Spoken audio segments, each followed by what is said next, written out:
بسم اللہ الرحمن الرحیم۔ اے لوگو جو ایمان لائے ہو، تم ان لوگوں جیسے نہ ہو جانا جنہوں نے کفر کیا اور انہوں نے اپنے بھائیوں کے بارے میں کہا جب انہوں نے زمین میں سفر کیا یا وہ لڑنے والے تھے کہ اگر وہ ہمارے پاس ہی رہتے تو نہ مرتے اور نہ وہ قتل کیے جاتے، تاکہ اللہ تعالیٰ اس کو ان کے دلوں میں حسرت بنا دے۔ حالانکہ اللہ تعالیٰ ہی زندگی بخشتا اور موت دیتا ہے، اور جو بھی تم عمل کرتے ہو اللہ تعالیٰ اس کو خوب دیکھنے والا ہے۔ اور یقیناً اگر تم اللہ تعالیٰ کی راہ میں مارے جاؤ یا مر جاؤ تو اللہ تعالیٰ کی بخشش اور رحمت اس سے کہیں بہتر ہے جسے وہ جمع کرتے ہیں۔ یقیناً اگر تم مر گئے یا قتل کر دیے گئے تو اللہ تعالیٰ ہی کی طرف تم جمع کیے جاؤ گے، پھر اللہ تعالیٰ کی بڑی رحمت ہی کی وجہ سے آپ ان کے لیے نرم ہو گئے ہیں۔ اور اگر آپ بد خلق اور سخت دل ہوتے تو یقیناً وہ آپ کے آس پاس سے منتشر ہو جاتے، سو آپ انہیں معاف کر دیں اور ان کے لیے بخشش مانگیں اور معاملات میں ان سے مشورہ کریں۔ پھر جب آپ پختہ ارادہ کر لیں تو اللہ تعالیٰ پر بھروسہ کریں، بلا شبہ اللہ تعالیٰ بھروسہ کرنے والوں سے محبت کرتا ہے۔ اگر اللہ تعالیٰ تمہاری مدد فرمائے تو کوئی تم پر غالب آنے والا نہیں، اور اگر وہ تمہارا ساتھ چھوڑ دے تو اس کے بعد کون ہے جو تمہاری مدد کرے گا؟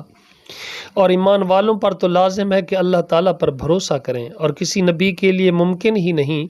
کہ وہ خیانت کرے، اور جو خیانت کرے گا قیامت کے دن اس کو لے کر آئے گا جو اس نے خیانت کی، پھر ہر جان کو جو اس نے کمایا اس کا پورا پورا بدلہ دیا جائے گا، اور وہ ظلم نہیں کیے جائیں گے۔ تو کیا جو شخص اللہ تعالیٰ کی رضامندی کے پیچھے چلا اس کی مانند ہے جو اللہ تعالیٰ کی کسی ناراضگی کے ساتھ لوٹا، اور اس کا ٹھکانہ تو جہنم ہے، اور وہ بہت ہی برا ٹھکانہ ہے۔ وہ سب اللہ تعالیٰ کے یہاں ان کے الگ الگ طبقے ہیں، اور اللہ تعالیٰ خوب دیکھنے والا ہے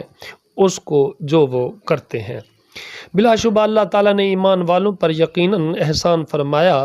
کہ جب ان ہی میں سے ایک رسول ان میں مبعوث فرمایا جو انہیں اللہ تعالیٰ کی آیات پڑھ کر سناتا ہے اور انہیں پاک کرتا ہے اور انہیں کتاب و حکمت کی تعلیم دیتا ہے، حالانکہ بلا شبہ اس سے پہلے وہ یقیناً کھلی گمراہی میں تھے۔ اور کیا جب تمہیں ایک ایسی مصیبت پہنچی جس سے دو گنی تم پہنچا چکے تھے تو تم نے کہا یہ کہاں سے آ گئی ہے؟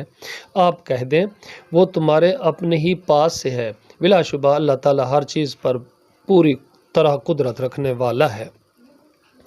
اور جو مصیبت تمہیں پہنچی جس دن دو جماعتیں آپس میں ٹکرائی تھیں تو وہ اللہ تعالیٰ کے حکم سے تھی، اور تاکہ وہ مومنوں کو جان لے اور تاکہ انہیں بھی جان لے جنہوں نے منافقت کی، اور جن کے لیے کہا گیا آؤ اللہ تعالیٰ کی راہ میں جنگ کرو یا دفاع کرو، انہوں نے کہا اگر ہمیں کسی جنگ کا علم ہوتا تو ہم ضرور تمہارے پیچھے آتے۔